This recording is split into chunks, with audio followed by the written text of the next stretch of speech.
Bendiciones para todos. Señor, siga bendiciendo cada una de sus vidas. Queremos en la mañana de hoy, antes de iniciar, con el menos una vez más en las manos de nuestro Dios. Oremos.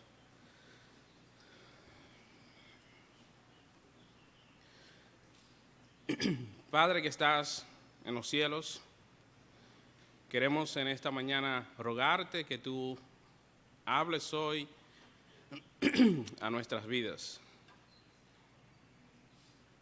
Tú conoces cuál es la condición en la que cada uno que está aquí presente y aquellos que nos están mirando, tú conoces su condición espiritual. Tú conoces si ellos están viniendo a ti o si están huyendo de ti.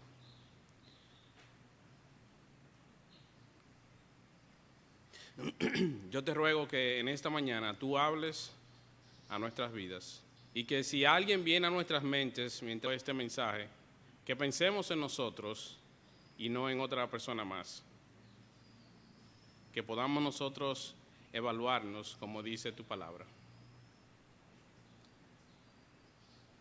Te ruego que el Espíritu Santo esté haciendo una obra transformadora en nuestros corazones y que tú nos uses para poder proclamar tu bendito evangelio. En Cristo Jesús. Amén. Para mí siempre es un gozo poder compartir la palabra del Señor con ustedes y también en otros círculos también. En la mañana de hoy, ya nosotros leímos el pasaje y todos sabemos que vamos a estar leyendo o estudiando el libro de Jonás. Un libro que es favorito para los niños, por lo menos ellos siempre se quedan en el capítulo 1 y del capítulo 1 hacen un salto hasta prácticamente, bueno, el capítulo 2 donde Jonás, el pez o la ballena, y ahí termina todo. Pero no es así. El libro de Jonás no se trata de Jonás y el pez. El libro de Jonás se trata de Dios y su siervo Jonás. El título del mensaje en la mañana de hoy se llama Huyendo de Dios. Huyendo de Dios. Cuando pensamos en esto de huir o cuando una persona está huyendo de Dios, siempre por lo natural viene a nuestras mentes pensar en otro que tal vez nosotros sabemos que es una realidad que está corriendo de Dios. Pero yo quiero, como había orado al principio, yo quiero que tú te enfoques en ti, que nos evaluemos para ver si tú estás corriendo de Dios o si tú estás huyendo o estás corriendo hacia Dios o te estás acercando a Él. De manera natural, cuando el ser humano siente peligro, ¿qué es lo que hace? Correr. Escuchamos un sonido extraño y pensamos de una vez que hay algo que nos va a afectar nuestra vida, entonces comenzamos a correr. Buscamos la mejor manera de salir de la situación. De manera natural, los animales salvajes, cuando ven a su depredador, ¿qué es lo que hacen? Corren para salvar sus vidas. Todo ser viviente, mientras se expone a una situación que su vida corre peligro, busca salvaguardarse, busca la seguridad. Pero es ilógico el que nosotros corramos del Dios Todopoderoso. Es ilógico que nosotros corramos de Dios, nuestro Creador, nuestro Hacedor, el Dios de nuestra salvación. No tiene sentido el huir de aquel que nos hace bien y no mal.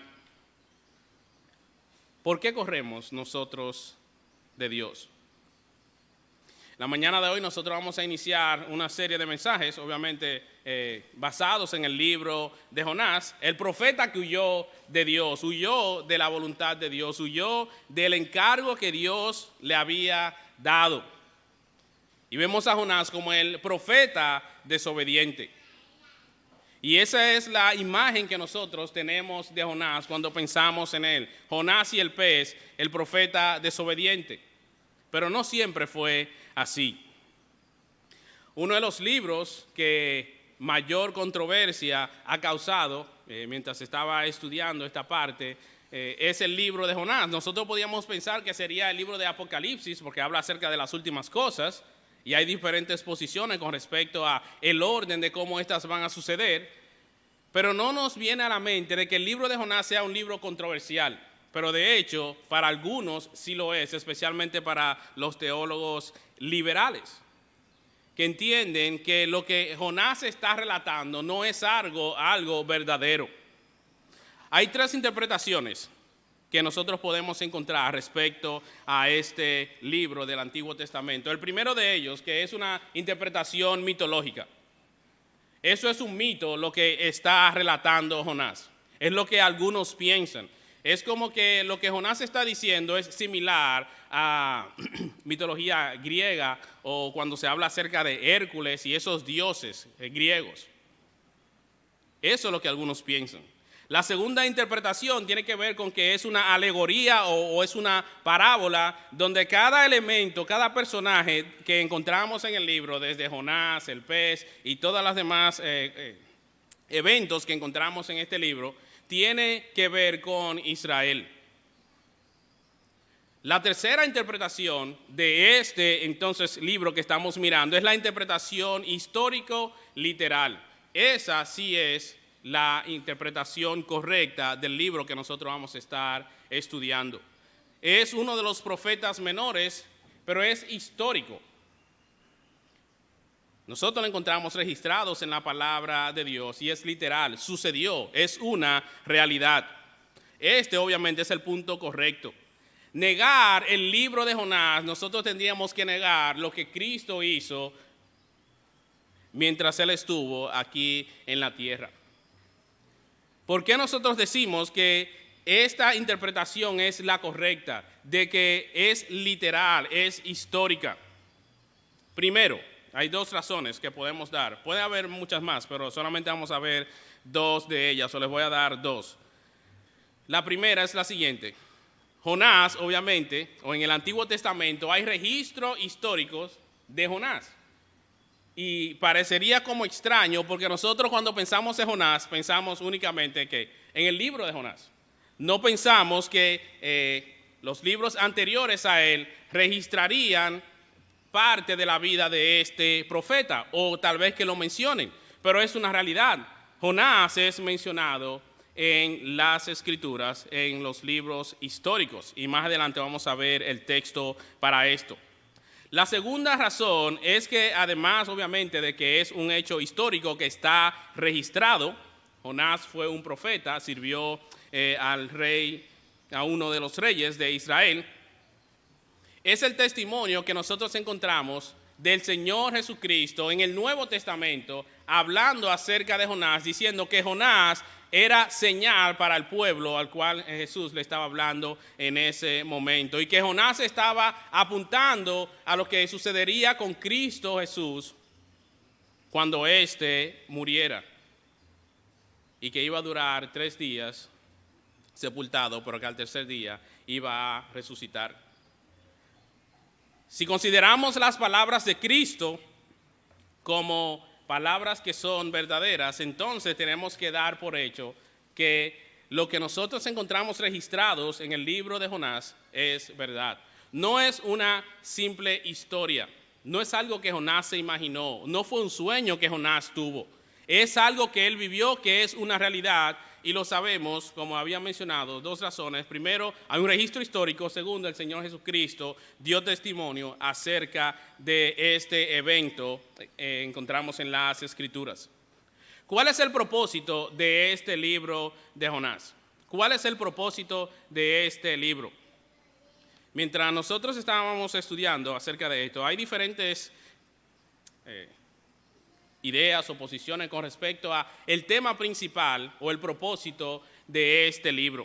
Pero esto es lo que yo considero que es el tema principal o el propósito del libro de Jonás.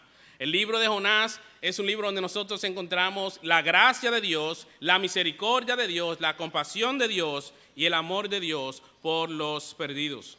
No solamente para los judíos, que ellos entendían que era algo exclusivo a la salvación de ellos, no, Dios también en el libro de Jonás su amor, su misericordia, su perdón para aquellos que no son parte del pueblo judío, para aquellos que son gentiles. Uno de los libros del Antiguo Testamento que yo creo que con mayor claridad nosotros podemos ver el Evangelio tal cual es el libro de Jonás. Y nos quedamos cortos porque solamente leemos por encima y lo vemos como una historia para contárselas a los niños. No es así. En el libro de Jonás nosotros encontramos también la soberanía de Dios, no solo sobre la salvación, sino también sobre todas las cosas que Él ha creado. Dios controlando todos los detalles. Desde que habló a Jonás, desde que creó el pez especial para que transportara a Jonás, desde la calabaza que Dios hizo crecer, desde la tormenta que Dios formó en el mar para hacer entender a su hijo lo que estaba haciendo, muestra la soberanía de Dios sobre todas las cosas. El libro de Jonás también muestra las consecuencias del pecado, de la desobediencia al mandato divino. Pero también es un libro donde nosotros encontramos muchos de los atributos de Dios. Si comenzamos a leerlo en detalle, nos vamos a dar cuenta que no solamente encontramos a Dios creando un pez. Vemos a Dios siendo el Dios omnisciente que todo lo sabe. Vemos al Dios todopoderoso controlando la naturaleza. Vemos al Dios creador creando especies específicas, especiales, para un propósito específico y especial. Es un libro que yo les insto a que puedan leer y puedan enriquecerse para que puedan conocer más a nuestro Dios. ¿Quién era Jonás entonces? ¿Quién era Jonás? Si les preguntara a los niños, todos obviamente me responden obediente, pero no siempre fue así. Jonás fue un profeta, fue un siervo de Dios, era oriundo de Gat-Hefer de Zabulón. Esa era su ciudad. Esta ciudad estaba ubicada al norte de Nazaret, de Galilea. Jonás también sirvió bajo el reinado de Jeroboam.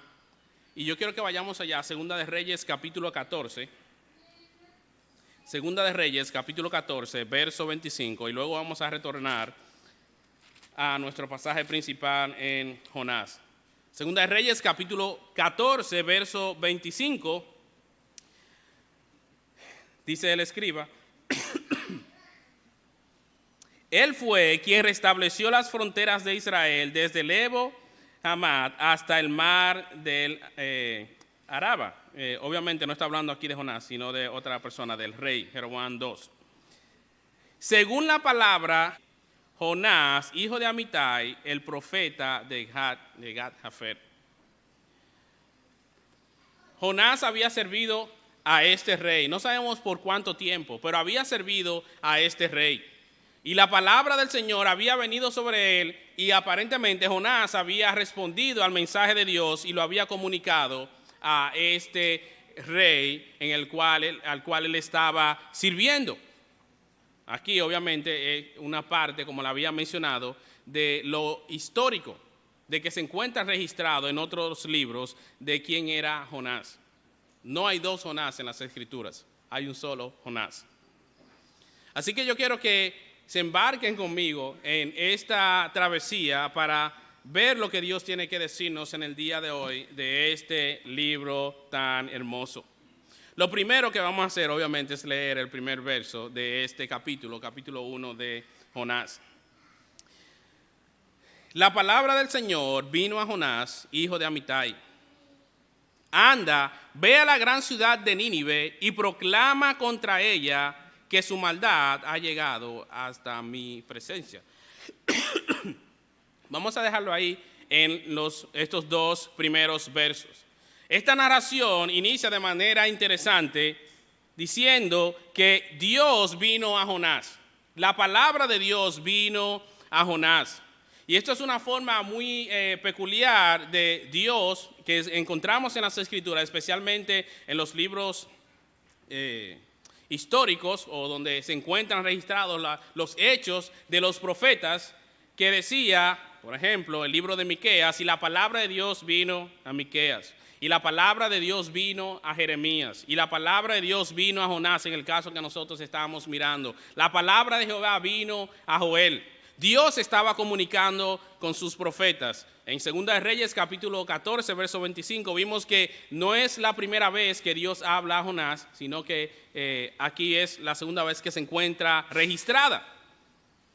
Pero esta vez hay algo interesante que sucede con este profeta de Dios, con este siervo de Dios. Dios le habla, le da un encargo y dice que la palabra de Jehová vino a él. Dios comunicándose con su profeta y tiene un mensaje especial. Jonás tiene un encargo especial. Lo que no ha pasado o todavía no pasa por la mente de Jonás es a quién él llevaría este mensaje. En su mente, tal vez cuando él estaba escuchando la palabra de Dios vino a mí, tal vez él pensó que ido a su pueblo, pero no es así. Podemos ver a Jonás como si es el misionero a los gentiles, a los paganos, a una nación enemiga de Israel, que había hecho mucho daño al pueblo y que muchos le temían por la severidad de las cosas que ellos hacían. Así que Dios habla a Jonás, tiene un mensaje para él, un mandato para él, un encargo para él, pero nos sorprende la manera de cómo el profeta ahora responde a su Dios. Hay un mensaje que proclamar, es lo que Dios le dice a su profeta. Es como si él estuviera sentado y Dios le dice, ok, Jonás, ahora te toca a ti, yo te voy a utilizar y te voy a mandar a una ciudad. No es a su pueblo, es a una nación que está totalmente perdida y que Dios ha tenido misericordia de ellos. Él pudo haberlos destruido sin necesidad de mandar a Jonás. Pero nosotros vemos a un Dios misericordioso que se compadece de los perdidos y entonces elige a uno de sus siervos para que vaya y lleve un mensaje, obviamente, de juicio, pero también de esperanza si se arrepienten. Una nación pagana. El libro nos cuenta que es una gran ciudad, la gran ciudad de Nínive. Pero esta ciudad no solamente era grande en dimensión, una gran cantidad de personas, pero lo que Dios resalta es que esta gran ciudad también era grande en su maldad. La forma en la que estas personas se estaban conduciendo llegó hasta la presencia de Dios. Dios no pasó por alto lo que ellos estaban haciendo. Así que ahora hay un mensajero, un mensaje que debe ser comunicado. ¿Quién irá? A Jonás entonces le encontramos obviamente en el capítulo 1, el verso 2.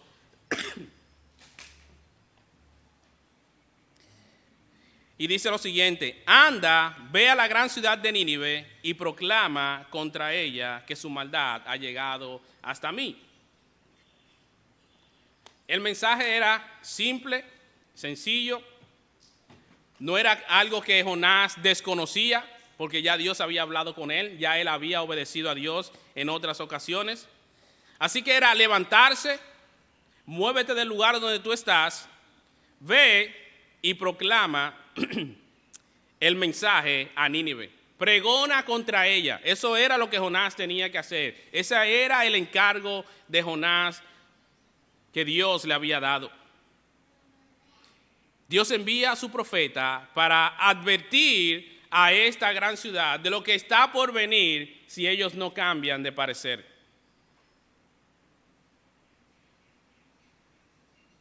Pero Jonás no recibió estas palabras con agrado.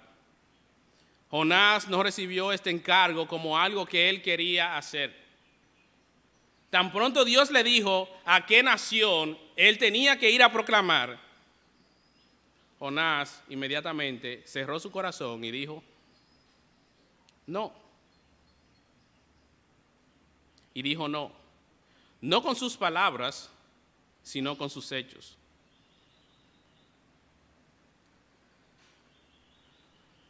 Ve a la gran ciudad, proclama contra ella, porque su maldad ha llegado a la presencia de Dios. Verso 3.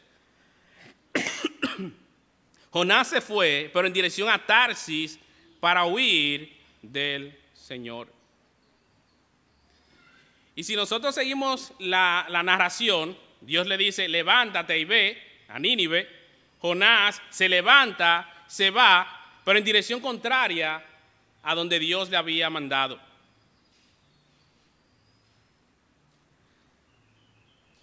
Jonás no quería la salvación de esta nación. Y hay algo que debemos nosotros notar o aprender, uno de los principios basados en los primeros versos. Y es que no hay nada que escape del conocimiento de Dios. Nada ni nadie escapa del conocimiento de Dios. Él conoce el proceder no solamente de esta nación pagana de Nínive, una gran ciudad, grande en dimensión, grande su maldad. Él conocía lo que sus individuos estaban haciendo, pero Dios también conoce lo que tú estás haciendo. Él conoce en detalle lo que tú estás haciendo. Y por eso les había mencionado que mientras estamos exponiendo el mensaje, no pienses en otra persona, piensa en ti. Dios conocía con lujos de detalles lo que los ninivitas estaban haciendo.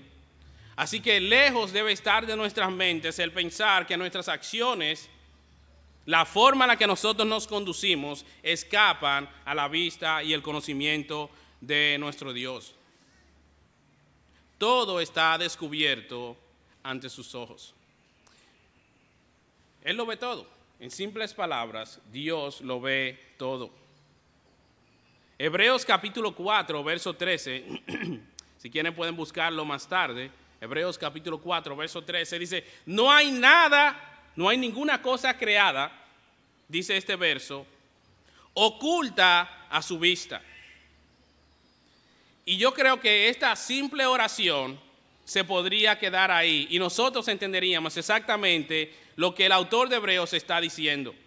No se necesita ser muy experto para entender con claridad el mensaje que él está diciendo. No hay nada, ninguna cosa creada que exista, que esté oculta o que no esté visible a los ojos de Dios. Pero si no entendiste la primera vez lo que él estaba diciendo, entonces él dice, sino que todas las cosas están al descubierto. Y si no entendiste la segunda vez, dice, desnudas están ante los ojos de aquel a quien tendremos que dar cuentas. En simples palabras, Dios sabe todo. Dios ve todo. Todas las cosas están descubiertas ante sus ojos. Las intenciones de tu corazón, Dios las conoce. Las intenciones por las cuales tú haces las cosas, Dios las conoce. Es posible que el ser humano no pueda conocerte, pero Dios sabe lo que hay en ti. Dios sabe la manera como tú estás procediendo y por qué lo estás haciendo. Tal vez puede ser una forma egoísta de conducirte, pero puede ser, en el extremo correcto, que las cosas que tú estás haciendo sean con buenas intenciones y Dios alabará esto. Pero el punto es este, no hay nada que esté escondido ante los ojos de nuestro Dios. Nada. Y esto es algo que nosotros vemos aquí bien claro en el libro de Jonás. No se trata de que Dios solamente está pendiente de los cristianos, no. Toda la creación le pertenece a Dios y toda la creación tiene que rendir cuentas a Dios. El libro de Hebreos, el verso que habíamos mencionado, el verso 13, no solamente nos dice que Él conoce todas las cosas, sino al final de este verso dice, a quien nosotros tendremos que dar cuentas. Es posible que el ser humano pase por alto las cosas que tú haces. Dios no es así. Dios no pasará por alto tus acciones. Él no lo hará. porque eso iría en contra de quien Él es. En el verso 2 que nosotros acabamos de leer, y lo vamos a leer una vez más, anda, ve a la gran ciudad de Nínive y proclama contra ella. Hay por lo menos 5 atributos de Dios que podemos ver aquí en estos versos. El primero de ellos es que Dios se muestra como Dios misericordioso al enviar a su profeta para advertir a esta nación pagana de su proceder. Otra vez, y lo había mencionado al principio, Dios simplemente pudo haber dicho, voy a destruir la ciudad, o no decirle nada a Jonás y destruir la ciudad, y nosotros ni idea tendríamos de qué había sucedido con los ninivitas, a menos que cuando llegáramos al cielo Dios nos dijera. Pero Dios no actuó así. Él se muestra como un Dios de misericordia. Lo segundo que nosotros vemos, el segundo atributo de Dios es que es un Dios justo, que Él castiga el pecado y la maldad. Y no se trata únicamente, otra vez, cuando pensamos acerca de esto, de los cristianos. El impío tendrá que dar cuentas a Dios. Tal vez él vive como que no hay Dios en el mundo. Eso no quiere decir que Dios no lo está mirando y que en algún momento él tendrá que dar cuentas a Dios de su proceder. Dios castiga el pecado y la maldad, Él no pasará por alto el pecado. Es un Dios justo. Lo tercero que nosotros vemos aquí es un Dios de gracia, un Dios de toda gracia, para con esta nación que nosotros podríamos decir que no merecía el perdón de Dios. Pero se muestra aquí a Dios mostrando gracia, un favor que esta nación no merecía, al igual que tú y yo no merecíamos la salvación y Dios nos la da por gracia. Lo cuarto que nosotros vemos aquí es a un Dios, el único Dios omnisciente. Él sabe todas las cosas. Él sabe lo que estaba sucediendo en esa ciudad. Él sabía lo que estaba sucediendo en el corazón de Jonás. Pero eso no le impidió actuar. El quinto atributo que nosotros encontramos aquí en el libro de Jonás, por lo menos en los primeros versos, es Dios de compasión. Es un Dios de compasión.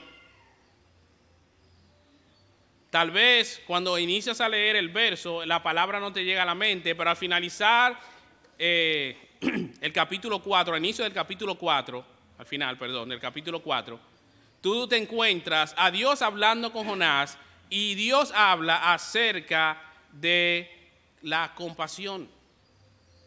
Dios envió a Jonás a esta nación porque tuvo compasión de ellas.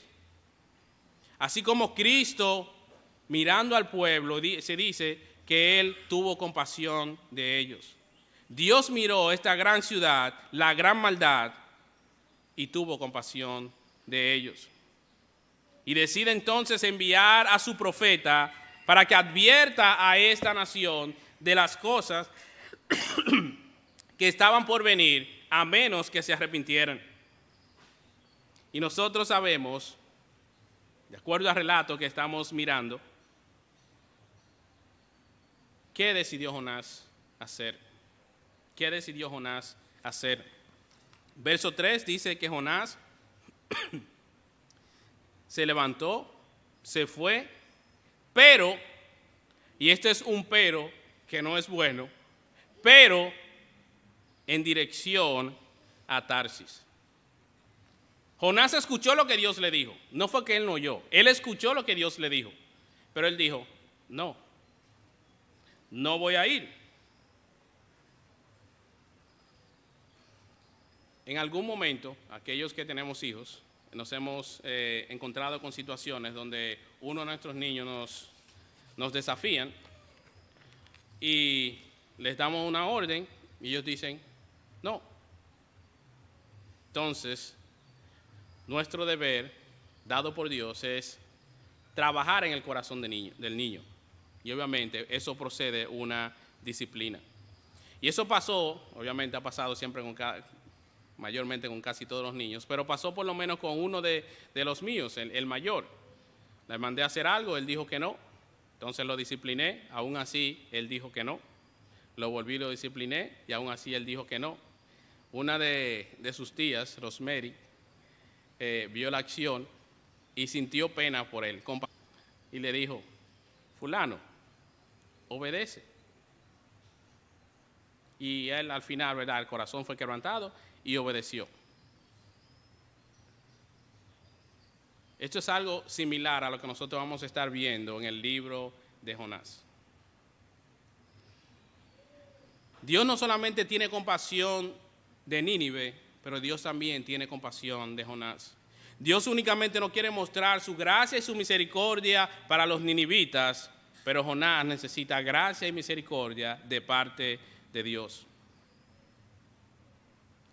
Dios nos ama demasiado como para dejarnos de la misma manera como nosotros llegamos a Él. ¿Será este el desenlace de la historia de Jonás? Nosotros nunca esperaríamos que un siervo de Dios diga a Dios que no. Menos un profeta que se atreviera a decirle a Dios que no. Nosotros podemos entender de que tal vez uno que sea inconverso le diga a Dios que no a lo que sea que Dios le esté diciendo, pero cuando se trata de un hijo de Dios, un siervo de Dios que diga abiertamente que no a la voluntad de Dios y dice no lo voy a hacer, es ahí donde como dominicanos llega una frase que nosotros todos conocemos. Cuando te mandan a hacer algo y tú dices que no y la persona conoce obviamente de cuál es el riesgo de tú negarte, la persona dice ¡ay! Y sigue obviamente de otra frase que dice, y es que tú eres loco. ¿Ustedes le han dicho a alguien o alguna vez ustedes le dijeron eso? Cuando te negaste a hacer algo, ¿cómo tú te atreves a decirle que no a Dios? Esa es la pregunta que nosotros encontramos o podemos hacernos en el verso 3. Jonás diciéndole que no a Dios. ¿Qué motivos tiene él para decir que no? Al final del capítulo 4, Jonás, en resumen, no quería que esta nación fuera salva.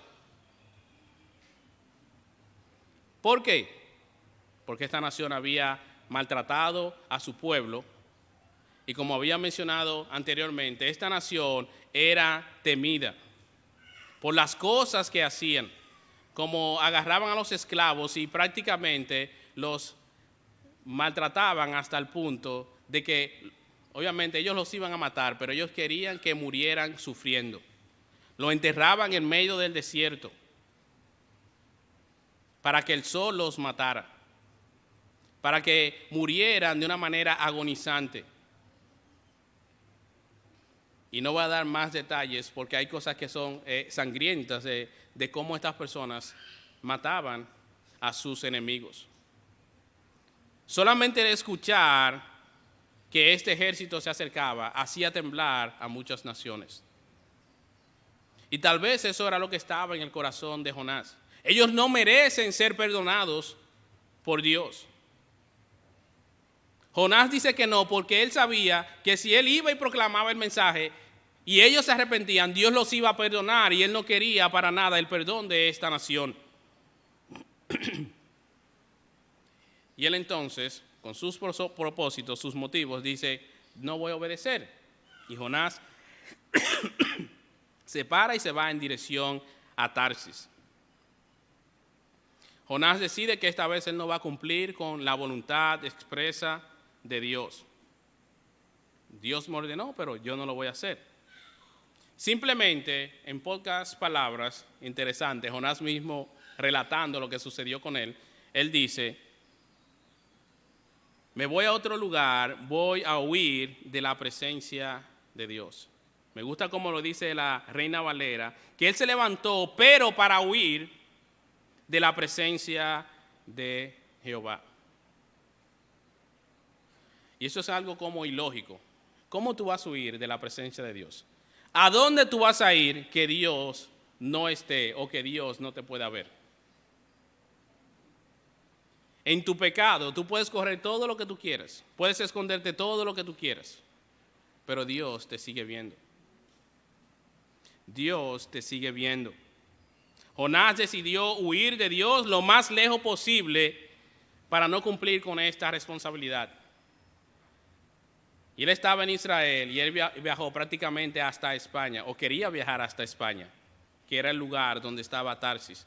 Aproximadamente unos 3.800 kilómetros en el mar Mediterráneo, en un barco o una nave no impulsada por motores como lo tenemos en el día de hoy. Es muy probable que sea velas o esclavos. Así que les iba a tomar a Jonás un gran tiempo llegar hacia ese lugar para él alejarse de la voluntad de Dios, para él alejarse de este encargo que él tenía.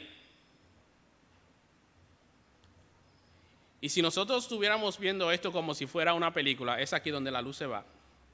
Y nosotros corriendo buscamos, lo que vimos en barrio, sabemos mucho de eso. Salimos corriendo para ver donde nuestro vecino, que hay un inversor, había electricidad, para ver la continuación de lo que va a suceder después de haber escuchado que Jonás se fue, pero en dirección contraria a lo que Dios le había establecido. Vemos aquí a un Jonás desobediente, a un profeta que se niega a comunicar un mensaje de esperanza a una nación que lo necesitaba. Él dice, no lo voy a hacer, yo voy a huir de Dios. Y esta palabra que habla acerca de huir de la presencia de Dios, esto no se trata únicamente de aquel que no conoce a Dios, del impío, del inconverso. Constantemente está huyendo de Dios, porque no quiere nada que ver con Dios, porque entiende que los mandatos de Dios son demasiado difíciles para él cargar y él prefiere huir de Dios. Pero ¿qué de ti, que al igual que Jonás eres un hijo de Dios y tú decides huir de la presencia de Dios? Cuando esto sucede en nuestras vidas, indica que hay una situación que no está bien. Si tú quieres huir de la presencia de Dios, indica que hay algo en tu corazón que no está bien, que tú no quieres enfrentarte a Dios, que tú no quieres darle la cara a Dios, que prefieres hundirte más en tu pecado a hacer la voluntad de Dios, y prefieres esconderte donde tú entiendas que Él no te puede ver. O tal vez decides, yo me voy a ir al mundo, Dios no me va a ver. Yo seré uno más como ellos, Dios no me va a ver.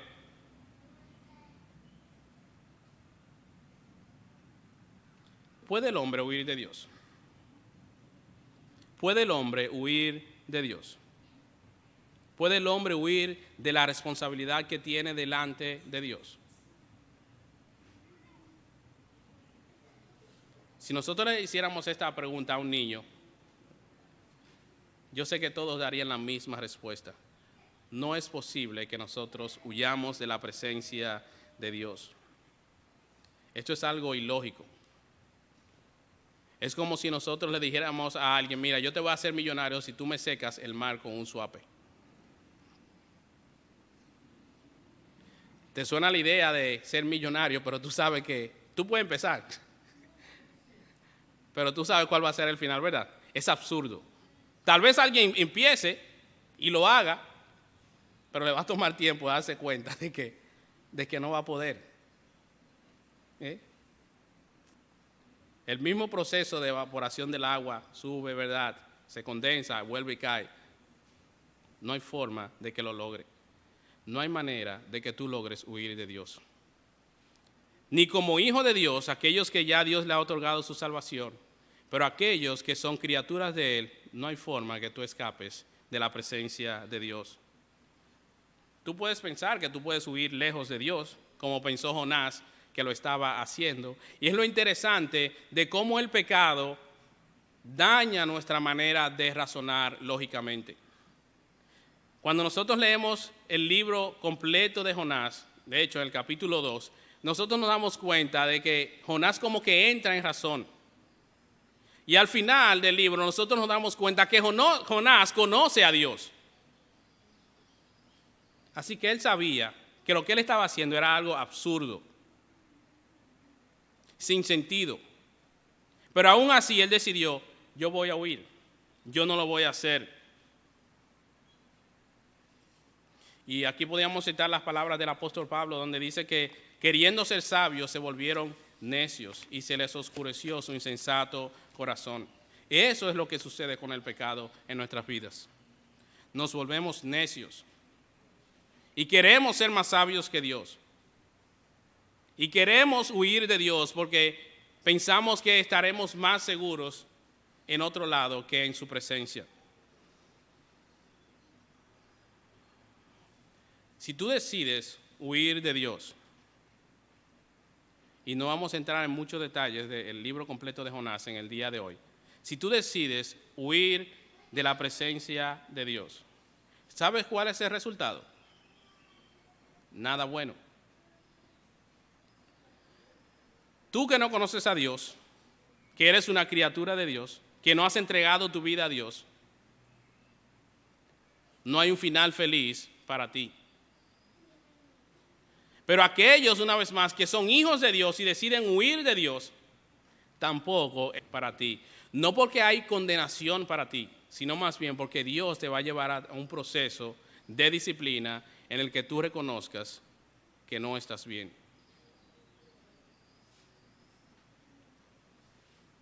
Hasta el capítulo 1 que estamos mirando, el verso 2, todavía hay esperanza de Jonás entrar en razón y decir, yo voy a cumplir el mandato de Dios.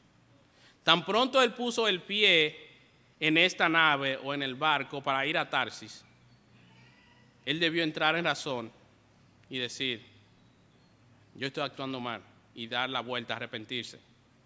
Pero no es esto lo que nosotros vemos aquí en el verso 3. Dice que Jonás se fue, pero en dirección a Tarsis, para huir del Señor, y bajó a Jope, donde encontró un barco que zarpaba rumbo a Tarsis, y un detalle importante, pagó su pasaje y se embarcó con los que iban a esa ciudad, otra vez huyendo de Dios.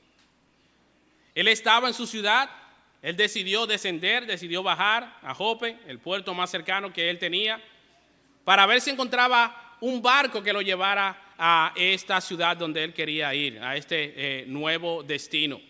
Y casualidad o providencia, encontró uno. Él decía que él estaba haciendo esto para huir de Dios, pero nosotros sabemos que tan pronto él puso un pie en ese barco, él estaba corriendo hacia Dios. No para hacer la voluntad de él, sino porque por providencia divina y por soberanía de Dios, él iba a hacer que su hijo entendiera que él tenía que obedecerle, no en tierra ahora, sino en el mar. Se levanta entonces para ir, obviamente, en dirección contraria a donde Dios le había mandado, un lugar sumamente distante, pero aún así él dice, yo voy a salir de esta situación, no voy a obedecer a Dios. Él desciende a Jope, y algo importante, yo creo que con las palabras que el mismo Jonás escribe, él dice que él desciende desde Jope. Y lo que Jonás estaba haciendo, tan pronto decidió no obedecer a Dios, es comenzar a caer espiritualmente, para ponerlo de una manera que podamos entenderlo. No solamente Jonás bajó a Jope para buscar un barco, pero en su comunión con Dios, Jonás estaba bajando, él estaba rompiendo ese lazo estrecho que él tenía con Dios. Y él pensaba que un barco lo iba a llevar a este nuevo destino. Cuando llega a Jope, él encuentra este barco interesante, y no quiero que pases por alto lo mismo que él resalta, este detalle. Jonás pagó su pasaje. 3.800 kilómetros más o menos en una nave, le tomaría semanas muchos días llegar a este destino. Así que lo que Jonás pagó por este viaje, que él pensaba que lo iba a llevar a Tarsis, le costó mucho dinero. Tal vez era todo lo que él tenía y lo gastó para comprar este pasaje.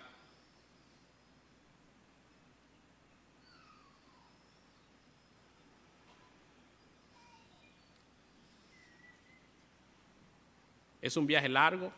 Él está dispuesto a pagar el costo de su desobediencia. De hecho, él lo hizo. Fue algo que le costó mucho. Pero aún así, él decide continuar en lo siguiente. Jonás pagó un pasaje muy caro para llevarlo a un destino que él nunca llegaría.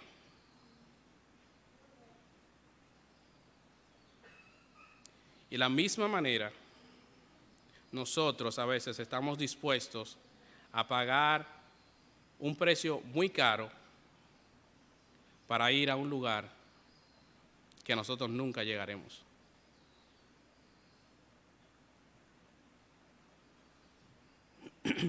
Lo segundo que nosotros podemos ver es que la desobediencia tiene un costo. Y es un costo alto que tal vez nosotros estamos dispuestos a pagar hasta que nosotros nos vemos envueltos en la situación y tenemos que mirar al cielo y decirle a Dios, Dios, sálvame. No hay forma en la que nosotros podamos pagar el costo de la desobediencia.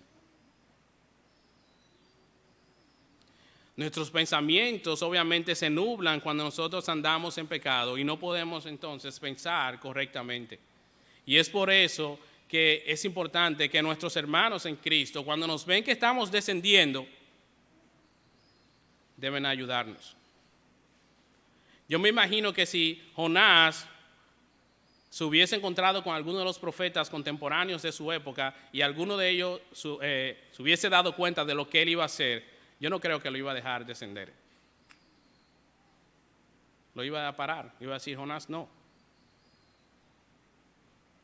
Y eso es lo que muchas veces nosotros hacemos como hermanos. Por ahí muchas veces que no te dejas ayudar. El barco que te llevará a Tarsis no llegará a puerto. O tú no llegarás a puerto. Los de Tarsis, los que iban para Tarsis, ellos llegaron. Jonás no llegó.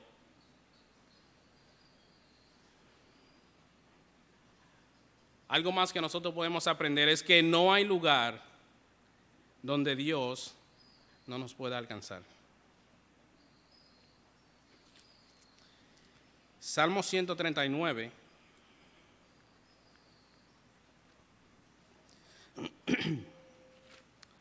Los versos 7 hasta el verso 12. El salmista dice lo siguiente. Es un salmo bien conocido, especialmente en los baby showers. Se utiliza mucho por la descripción hermosa que da de todo este proceso de gestación. Pero él dice lo siguiente, el salmista. Y yo quiero que tú personalices esto que nosotros vamos a leer. ¿A dónde podría alejarme de tu espíritu? ¿A dónde podría huir de tu presencia? Él hace la pregunta, pero él mismo responde y dice, si subiera al cielo, allí tú estás. Si tendiera mi lecho en el fondo del abismo, allí tú estás. Si me elevara sobre las alas del alba o me estableciera en los extremos del mar,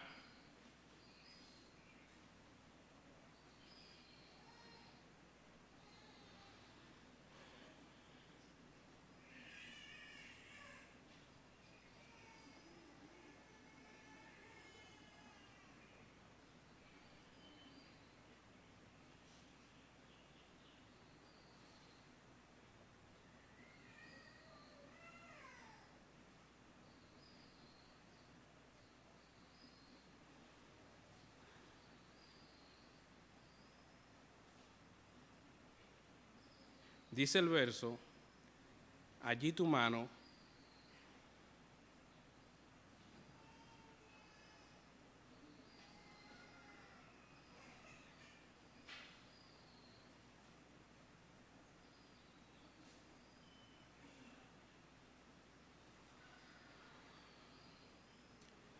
dice, tu mano me guiaría, me sostendría tu mano derecha.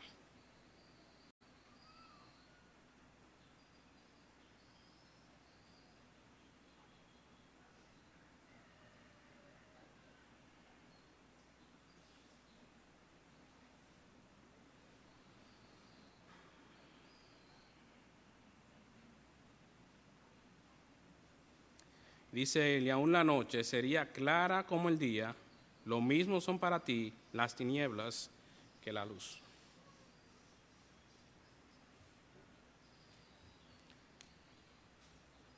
La misma pregunta que él hizo en el verso 7.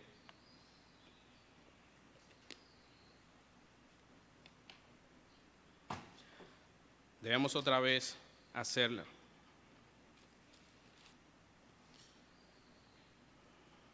Pensando en lo que él describe en el verso 11 y 12,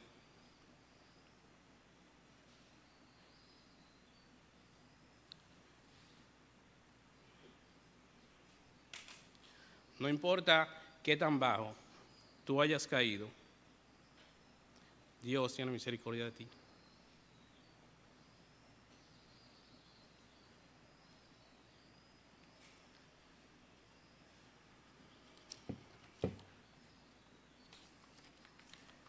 Y aún así nosotros seguimos navegando en nuestros pecados.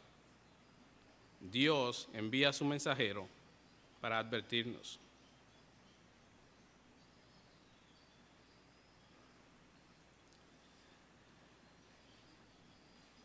Una pregunta más que podría llegar a nuestras mentes mientras nosotros seguimos el estudio de este profeta,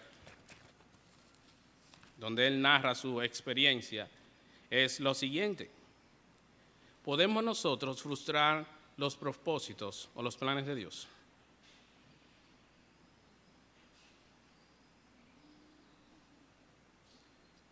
Jonás decidió que él no iba a ir a Nínive, pero la negatividad de Jonás, el decir no, en nada cambió los propósitos de Dios. En nada cambió los propósitos de Dios de mostrar misericordia a esta nación que estaba perdida. El que Jonás dijera no, lo único que iba a hacer para Jonás era dilatar el proceso para él llegar a cumplir con la voluntad de Dios. Dios pudo utilizar a otro profeta para que fuera y llevara el mensaje, pero Dios soberanamente decidió que Jonás llevaría el mensaje. Jonás sería el testigo de Dios a Nínive. No importa lo que él dijera, él lo iba a hacer.